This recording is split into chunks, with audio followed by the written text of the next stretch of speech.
کامیابی کا دن قیامت کا دن ہے. اس دن سامنے ہوگا کون کامیاب ہے کون ناکام ہے. اس لیے ایمان کا حصہ ہے کہ قیامت کے دن کو سامنے رکھے کہ قیامت کے دن مجھے کامیابی کا فیصلہ ملے، ناکامی کا فیصلہ نہ ہو.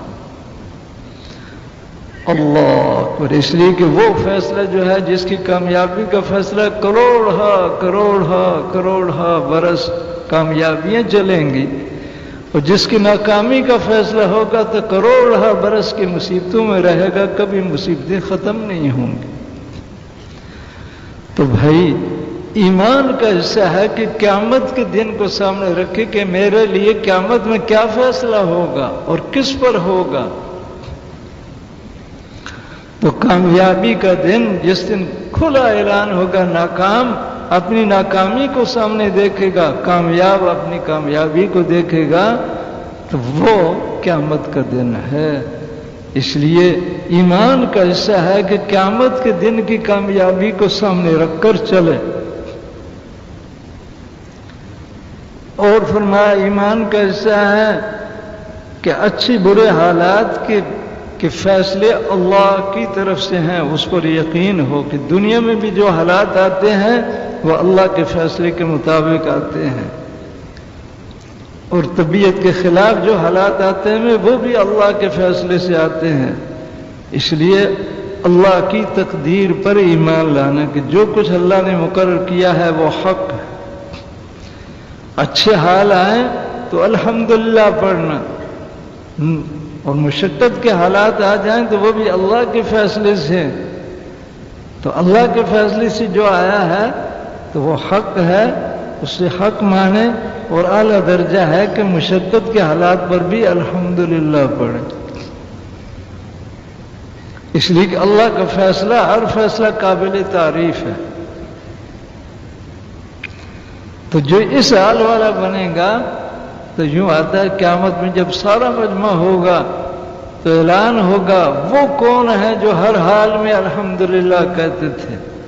تکلیف آئی تو بھی اللہ کے فیصلے سے، بیماری آئی تو بھی اللہ کے فیصلے سے آئی، الحمدللہ اس کا فیصلہ قابل تعریف ہے. کوئی مشقت آئی تو اللہ کے فیصلے سے سمجھ کر الحمدللہ پڑھیں گے تو قیامت میں اعلان ہوگا وہ کون ہیں جو ہر حال پر الحمدللہ کہتے تھے. جو مصیبتوں کے وقت بھی اللہ کا فیصلہ سمجھ کر الحمدللہ کہنے والے ہوں گے وہ کھڑے ہوں گے. جب وہ کھڑے ہوں گے تو حکم ہوگا جاؤ تمہارا کوئی حساب نہیں، بغیر حساب کے جنت میں جاؤ. تو تقدیر پر تکلیف کا حال آ گیا، وہ بھی اللہ کے فیصلے سے آیا ہے، اس لیے اس پر بھی الحمدللہ کہنا. کوئی حال بھی اس کے فیصلے کے بغیر نہیں آ سکتا.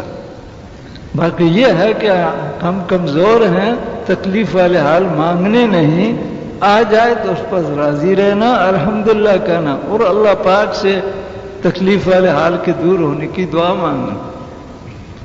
حضور صلی اللہ علیہ وسلم نے دعائیں بتلائی ہیں تو تکلیفی حالات سے بچنے کے لیے ہیں.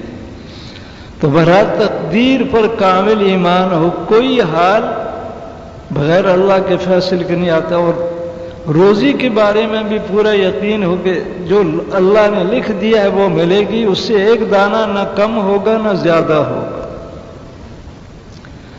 ہر ایک کے جس کے بچے جتنے بڑھیں گے، اب یہ نہیں کہ وہ میری کمائی جو چل رہی ہے آج کنبہ بڑا ہو گیا تو مشقتیں آئیں گی، نہیں، جو بچہ آتا ہے اس کی روزی اس کی قسمت میں لکھی ہوئی آتی ہے ہر ایک کا. جیسے وہ حدیث شریف میں حضور صلی اللہ علیہ وسلم نے فرمایا کہ جب ماں کے پیٹ میں بچے کا جسم مکمل اللہ کی قدرت سے بن جاتا ہے 4 مہینے میں، تو فرشتہ روح لاتا ہے، اس کی روح ڈالنے سے پہلے 4 باتیں لکھی جاتی ہیں کہ دنیا میں اس کا کتنا وقت رہنے کا ہوگا. اگر ایک دن لکھا ہے کہ 24 گھنٹے دنیا میں یہ زندہ رہے گا پھر مر جائے گا، تو وہ بچہ 24 گھنٹے زندہ رہ کر چلا جائے گا. جتنا وقت دنیا میں لکھا ہے اس سے 1 منٹ نہ زائد ہو سکتا ہے نہ کم ہو سکتا ہے. دنیا میں رہنے کا وقت لکھا جاتا ہے، روزی اس کو کتنی ملے گی، وہ بھی اس وقت لکھی جاتی ہے، اس سے نہ ایک دانہ زیادہ ہوگا نہ کم ہوگا۔ یہ نہیں کہ بھئی فلانی لین پر اسے چلائیں یہ بہت کمائی والا بنے گا، بالکل وہی اسے ملے گا جو قسمت میں لکھا ہوا۔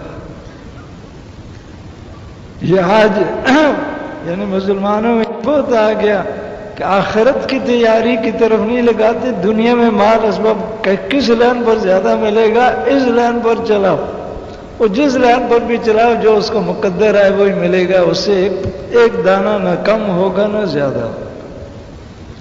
وہ تو روزی کا فیصلہ اللہ کی طرف سے ہوتا ہے، اور روح ڈالنے سے پہلے ہوتا ہے کہ دنیا میں اس کی روزی کیا ہے۔ اور کبھی کہتے ہیں بہت سارا کئی کماتے رہتے ہیں، وہ جتنی اس کی کمائی اور قسمت دوسروں کی ہوتی ہے وہ کچھ بھی نہیں استعمال کر سکتا، دوسری ہی استعمال کرتے ہیں۔ تو اس کی روزی تو وہ ہے جو وہ استعمال کرے۔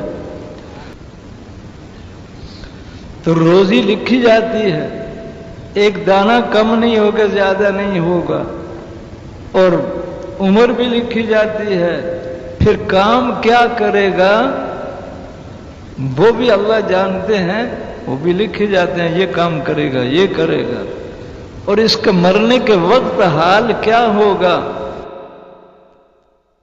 اللہ کو راضی کر کے نیک بخت بن کر مرے گا یا اللہ پاک کو ناراض کر کے بدبخت بن کر مرے گا۔ اس لیے کہ اللہ جانتے ہیں کہ موت کے وقت اس کا حال کیا ہوگا، وہ اس وقت فیصلہ لکھ دیا جاتا ہے۔ تو یہ چاروں فیصلے روح ڈالنے سے پہلے لکھے جاتے ہیں۔ تو بھائی تقدیر پر کامل ایمان رکھنا، ہر ایک کے بعد جو حالات آئیں گے جو لکھے ہیں وہ آئیں گے۔ اس لیے برکتیں جو آئیں گی وہ حضور صلی اللہ علیہ وسلم کے اعمال پر آئیں گی۔ تو دنیا اعمال کی جگہ ہے، مال اسباب امتحان ہے، تو بہرحال ایمان کیسا ہے؟ تقدیر پر کامل ایمان، اور پھر ہمیشہ کی زندگی مرنے کے بعد شروع ہوگی۔ موت کے بعد زندگی ضرور ہے، اور وہ زندگی کبھی ختم نہیں ہوگی، اس میں کام نہیں ہے۔